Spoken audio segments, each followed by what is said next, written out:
Los protagonistas de la noticia en Notimundo. A esta hora está en línea directa con nosotros Salvador Quispe, él es asambleísta por el movimiento Pachacuti. Asambleísta Quispe, bienvenido a Notimundo Estelar. Le saluda Freddy Paredes. Buenas noches. Qué gusto, Freddy. Buenas noches. Gracias por la invitación. Saludos para su audiencia. Gracias por su tiempo, asambleísta. ¿Qué criterio le merece esta noticia que se conoció este fin de semana alrededor de la detención del expresidente de la CONAIE, Antonio Vargas? Conozco de esa gestión que se venía haciendo entre muchos compañeros de varias organizaciones, en el que, entre otros, acompaña en esa dirigencia Antonio Vargas, gestiones con las autoridades de gobierno desde hace rato, tratando de avanzar en la legalización de ese terreno. Entiendo que se llama Tezulay, no conozco el lugar, pero han habido muchas gestiones en ese sentido. Ese tema han sido motivos de reuniones entre la dirigencia indígena con el gobierno en varias ocasiones. Es un tema del movimiento indígena no es un tema particular del señor Antonio Vargas. Así es, así es. Insisto, ha habido varias reuniones allá en la provincia de Pastaza, en Quito, en Carondelet, tratando ese tema. Entonces, no es un asunto así como han tratado de manifestar que de repente Antonio Vargas se fue y calladito quiere apropiarse de algo y que se han enterado y ahora está preso. Es un tema en el que las autoridades de los gobiernos de estos últimos años han estado inmiscuidos, hay proyectos de por medio.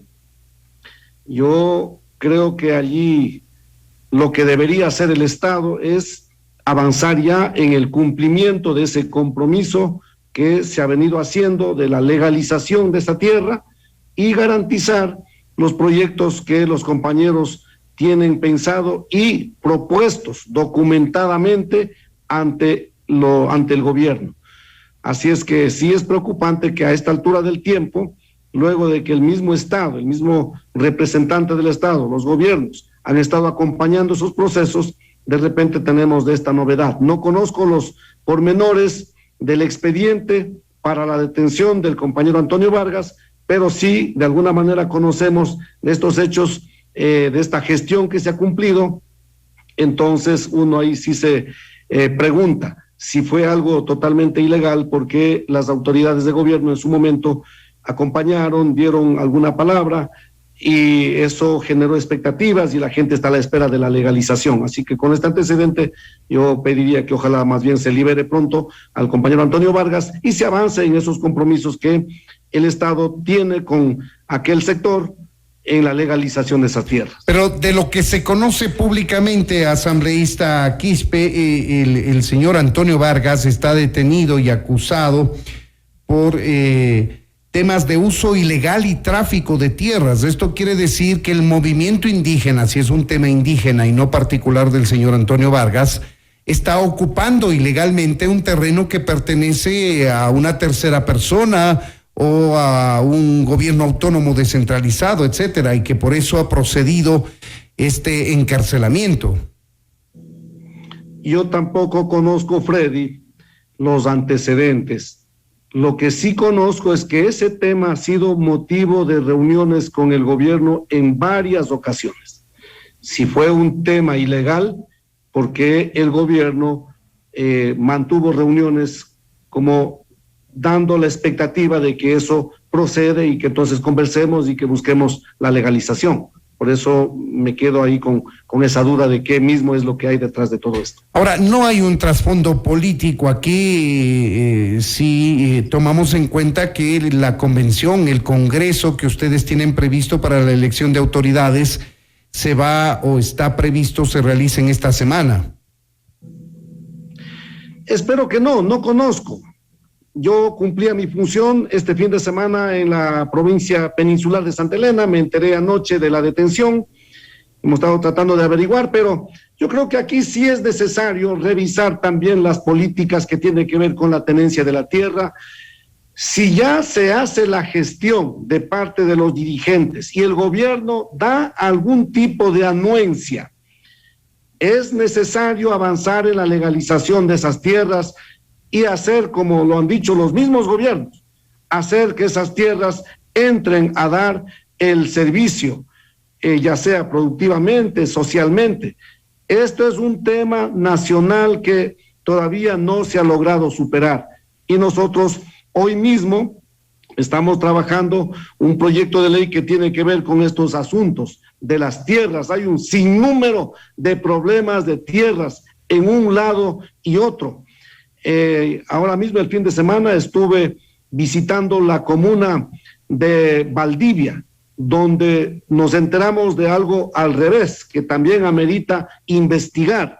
La comuna de Valdivia, que tiene muchas décadas de existencia, y de repente tenemos allí una empresa Marfragata que dice que ellos son los dueños de esas tierras, que nunca asomaron, y ahora hace poco asoman con el argumento de que ellos son los dueños, y van y ponen cerramientos. Y claro, entiendo que detrás de la empresa Marfragata hay gente muy poderosa que quiere apropiarse de esas tierras porque están frente al mar, ahí dentro de los territorios de la comuna de Valdivia, y entonces han logrado conseguir jueces, logran conseguir la justicia. Este rato ya hay una sentencia contra los dirigentes de la comuna Valdivia, persiguiéndolos, asustando a la gente. Hay una serie de cosas que en este país merece revisar y dar el tratamiento que corresponde. Así que tenemos todo tipo de problemas en relación a las tierras. Vamos a dejar este tema que lo resuelva la justicia, tanto en el caso de Antonio Vargas como en este que denuncia ocurrido en la costa ecuatoriana. Quiero aprovechar su presencia, asambleísta Quispe, para hablar de la agenda legislativa que el día de hoy se acaba de aprobar. ¿Cuáles son los proyectos de ley de interés del sector indígena y a través de ello la presencia de Pachacuti en la asamblea? Bueno, hay varios proyectos de ley. Hoy la Asamblea Nacional hizo público su plan de trabajo para el año, donde se incluyen temas que tienen que ver con los derechos de la naturaleza, el cuidado del ambiente, el tema del agua, en ese contexto los problemas mineros que están afectando los territorios, no solamente de los indígenas, el territorio del pueblo ecuatoriano, porque no olvidemos que el agua no es un asunto solamente para los unos, esto es una necesidad básica para la vida de todos los ecuatorianos, así que hemos priorizado esos temas, la necesidad de la reactivación productiva. El Ecuador está estancado en su producción desde hace muchas décadas. Entramos a la dolarización el 7 de enero del año 2000, pero sus tasas de interés seguimos como cuando era el Ecuador con el sucre. No hay ninguna política para la reactivación productiva, y fíjese usted, en el periodo anterior aprueban una ley para el supuesto fortalecimiento de la dolarización, cambiando la burocracia, creando una junta de regulación financiera, otra junta de regulación monetaria, como si eso va a generar los dólares para fortalecer la dolarización. Así que en esa perspectiva hemos priorizado la construcción de leyes, por ejemplo, que tiene que ver con la necesidad de cambiar esta lógica de la política de créditos. Hoy por hoy, la política de créditos que tenemos hace dar miedo a los ecuatorianos cuando necesitamos de un crédito. Se refiere a las tasas de interés, asambleísta. Y tenemos temor, tenemos que dar la vuelta a esta lógica para que la política crediticia se ponga al servicio de la gente, se ponga al servicio del emprendedor, del productor, y de esa manera podamos romper esta cadena que nos tiene atados y que no hemos podido salir con la producción. Necesitamos orientarle al Ecuador en ese camino, así que esta es una de las leyes que se incluyen en ese plan de Pachacuti, que personalmente estoy dedicado a esa construcción, invitando a los distintos sectores a ayudarnos con sus opiniones, con sus propuestas, a fin de que este sea un tema que pueda responder luego a la necesidad que tenemos los ecuatorianos. Dentro de estos 82 proyectos de ley que se ha propuesto la Asamblea evacuar hasta mayo del próximo año, constan la anunciada reforma laboral, reforma tributaria, el tema de la seguridad social también, asambleísta. Por supuesto que sí. Por supuesto que sí, todo va de la mano. Fíjese usted, la seguridad social, este rato la novedad de que el IES está quebrado.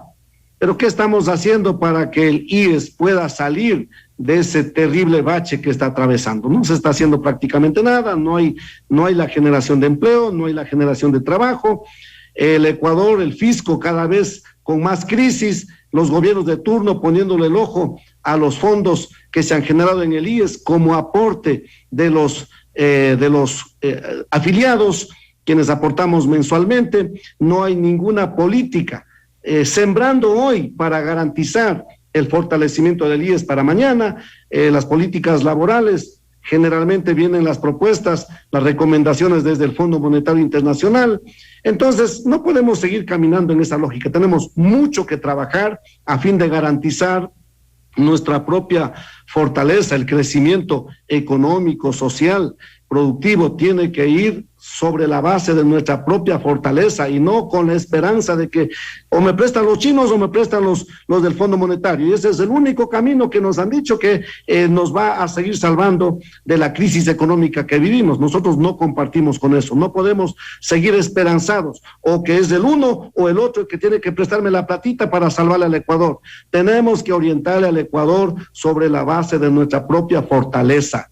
Ese es el camino. Tanto las leyes que van hacia lo que son las políticas laborales tienen que apuntar para eso, lo del IES tiene que apuntar para eso, las políticas económicas, las tasas de interés, todo esto tiene que apuntar para eso. Así que estamos concentrados ahí mirando al Ecuador en su conjunto, a darle un camino, a darle esa perspectiva, a darle un horizonte, a darle una luz, aunque sea en la lejanía, pero necesitamos una luz propia. No podemos seguir confiados en que el vecino me va a venir a salvar. Así no tenemos futuro, mi estimado Freddy. Vemos, asambleísta Quispe, que está usted convocando para mañana a una rueda de prensa para hablarnos de un proyecto de ley de educación superior. Este es de su autoría. ¿Qué es lo que plantea ahí? Hemos trabajado juntos con los gremios de los profesores universitarios, los estudiantes, algunos de los señores rectores, pero otros sectores también. Hemos trabajado juntos este proyecto de ley para la educación superior. Necesitamos no solamente garantizar el libre ingreso a la universidad, puede ser que ya ciertamente, como ha anunciado el señor presidente, tengamos el libre ingreso a la universidad. Entonces ya nuestros hijos están contentos, ya no tengo esa pesadilla del examen para el ingreso a la universidad. Pero resulta que no hay los cupos. Entonces, aunque ya no me tomen el examen, pero ¿a dónde me van a poner si no hay los cupos? Necesitamos garantizar, pero no solamente el tercer nivel. Si algunos de los jóvenes ecuatorianos quieren prepararse en un nivel técnico, tecnológico, el Estado tiene que garantizar esos niveles de preparación profesional. Y si los otros quieren ir a la universidad, el Estado tiene la obligación de garantizar esos derechos. Así que ahí hay una serie de cosas que se incluyen en este proyecto. Mañana vienen los jóvenes estudiantes y vamos a seguir con este proceso. Obviamente el proyecto no está terminado, el proyecto habrá que seguir trabajando. De otro lado, también hemos escuchado al señor presidente de la República anunciar que van a presentar un proyecto de ley para lo mismo, así que la Asamblea Nacional tiene la obligación de recoger todas estas propuestas y de trabajar para darle al Ecuador una ley que nos sirva, no solamente para robustecer la universidad dentro de las aulas. Yo he estado haciendo en las reflexiones que hemos tenido todos estos días, podemos aquí sacar pecho que tenemos una muy buena universidad. Y de hecho escuchamos a muchas universidades que son muy buenísimas, pero vamos al campo, démonos una vueltita por el campo. Por un lado tenemos unas grandes universidades y el campo está abandonado, el campo no está floreciendo, el campo no está produciendo. ¿De qué nos sirve tener una buena universidad si al lado los terrenos están abandonados? ¿De qué nos sirve jactarnos de que tenemos una gran universidad si los mangos se siguen pudriendo? Si las papas se siguen pudriendo, si las yucas se siguen pudriendo, y seguimos comprando las frutas de Chile, de Perú, seguimos comprando el trigo de los Estados Unidos, de la Argentina. ¿De qué nos sirve aquí decir que tenemos la gran universidad o pública o privada si no somos capaces de hacer que se produzca aquí mismo por lo menos lo que necesitamos? Así que tenemos que revisar todo eso. Tenemos que trabajar para que la universidad vaya de la mano con el crecimiento social y económico del país. La evaluación tiene que ser a ese nivel, no solamente si aprendí las fórmulas, etcétera, etcétera, del estudiante, y si eso no se transforma en producción para el bienestar de la gente, no tiene mayor sentido. Así que esa es una necesidad urgente. Estamos trabajando. Es una necesidad urgente, una mayor vinculación entre la academia, entre la universidad, la formación de tercer nivel con la empresa privada, los sectores productivos. A eso debemos propender, por supuesto que sí. Queremos agradecer a Salvador Quispe, asambleísta por el movimiento Pachacutic. Muchas gracias, asambleísta. Gracias, Freddy. Siempre a la orden. Le mando un abrazo. También nosotros, igual. Buenas noches. Esto es Notimundo, amigos. Siempre bien informados.